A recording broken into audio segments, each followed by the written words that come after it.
Assalamualaikum kawan-kawan. Buat kalian juga saya ucapin selamat pagi, selamat siang, selamat sore, dan selamat malam. Di video kali ini saya ingin membahas tentang kolam ikan cupang nih kawan-kawan.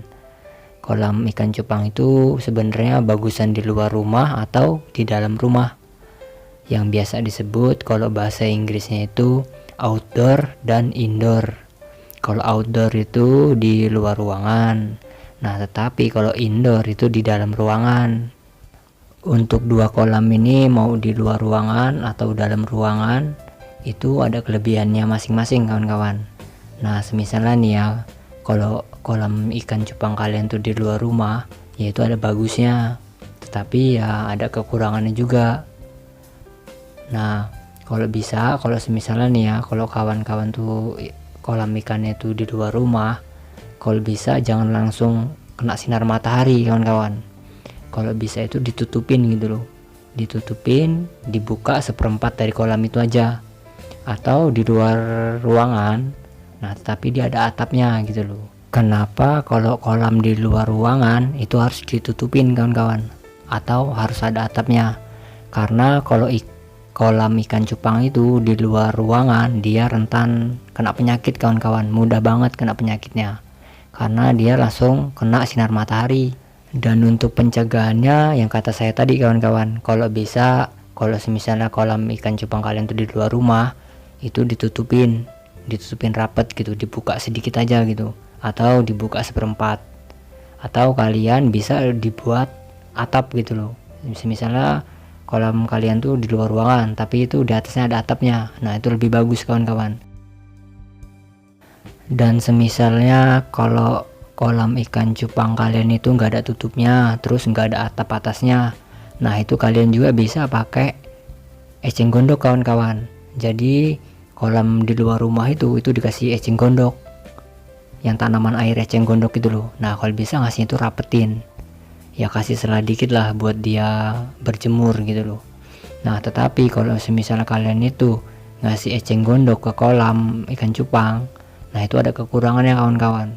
Kekurangan eceng gondok itu kalau misalnya eceng gondoknya udah mulai kuning gitu, nah itu ikan cupang malah bisa sakit kawan-kawan, karena eceng gondoknya itu dia ngeluarin racun gitu.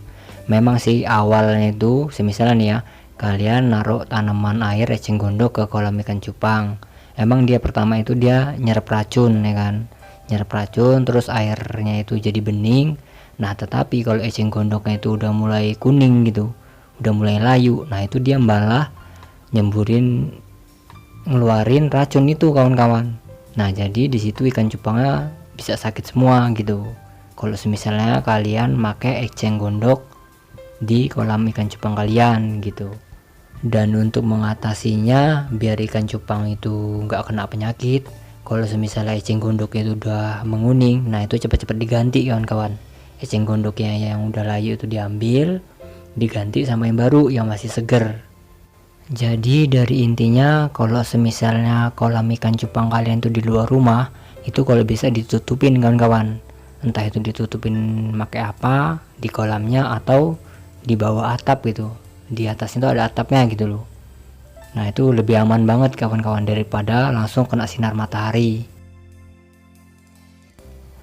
Oh iya, kalian tahu nggak kalau ikan cupang itu senang di tempat gelap? Kan ada sih yang nanya biasanya ikan cupang itu senang di tempat gelap atau tempat terang gitu, misalnya dalam ruangan atau luar ruangan gitu. Sebenarnya ikan cupang itu senang di tempat gelap kawan-kawan, karena habitat aslinya ikan cupang itu dia di rawa-rawa sih, di tempatnya sejuk gitu. Nah makanya saran saya tadi kalau bisa kolam ikan cupang itu ditutupin, digelepin gitu loh, gelap gitu. Nah dengan cara ditutupin gitu, ikan cupang juga dia cepat mutasi kawan-kawan. Apalagi tiap hari itu ada air masuk di kolam itu. Nah dengan cara tiap hari nambahin air ke kolam ikan cupang, nah itu juga mempercepat mutasi warna ikan cupang itu sendiri kawan-kawan. Nah jadi dari intinya kalau misalnya kolam ikan cupang kalian tuh di luar rumah, kalau bisa itu ditutupin kawan-kawan, ditutupin rapet, ya buka dikit lah, yang penting ada cahaya masuk aja. jangan dibuka semua gitu, atau di atas itu ada atapnya. Karena kalau tiba-tiba hujan atau tiap hari langsung kena panas langsung, nah itu bahaya kawan-kawan. Ikan cupangnya mudah kena penyakit. Nah, kalau untuk kolam dalam ruangan, kalau semisalnya nih kolam ikan cupang kalian tuh di dalam ruangan, nah itu nggak perlu was-was kawan-kawan. Karena ikan cupang kalau di dalam ruangan itu aman-aman aja gitu loh. Memang sih dia butuh cahaya gitu. Nah, tetapi kalau semisal di dalam ruangan itu kena cahaya lampu gitu, atau ada cahaya masuk gitu dari jendela atau dari pintu, nah itu nggak apa-apa kawan-kawan. Nah, jadi dari intinya lebih aman di dalam ruangan. Nah, tetapi kalau kolam ikan cupang kalian tuh di dalam ruangan gitu, semisalnya kalian ngebreed ikan cupang di dalam rumah gitu ya, itu dia kolamnya nggak bisa banyak kawan-kawan. Nah, terkecuali rumah kalian itu luas gitu loh. Misalnya kalian nih ngebreed ikan cupang di ember itu atau di bak. Nah, kalau di dalam rumah kan dia sempit sih kan, bisanya cuma berapa ember gitu. Kecuali rumah kalian tuh luas gitu, lebar, nah mungkin bisa banyak. Nah, disitulah kekurangannya kalau kolam ikan cupangnya di dalam ruangan atau di dalam rumah. Nah, tetapi kalau untuk pemula nih, semisalnya kalian baru belajar ngebreed ikan cupang gitu, baru belajar pemijah ikan cupang, nah saya saranin kalau bisa itu di dalam ruangan dulu. Karena kalau di dalam ruangan dia aman untuk burayak. Sampai ikan cupang itu besar sampai mutasi juga bisa gitu walaupun di dalam ruangan. Yang penting dari intinya ikan cupang itu ada cahaya, entah itu cahaya dari lampu atau cahaya dari langit gitu. Dan saya juga udah pernah buktiin kalau kolam dalam ruangan, nah itu ikan cupangnya bisa besar, lalu bisa mutasi warna sampai full block. Nah, untuk kalian bisa lihat di video saya sebelumnya, atau kalian bisa lihat video saya yang di atas sini nih. Saya juga ngebreed di dalam rumah, itu dia pakai bak kawan-kawan, pakai bak ukuran sekitar 20 liter. Jadi saya ngebreed di bak itu, nah nanti burayaknya sampai besar ya di situ. Nah, jadi dari intinya media pembesaran itu mau pakai bak, mau pakai styrofoam, box styrofoam itu, atau box kulkas, atau di kolam semen, itu sama aja kawan-kawan. Yang penting itu yang diperhatiin itu adalah kerapatan ikannya.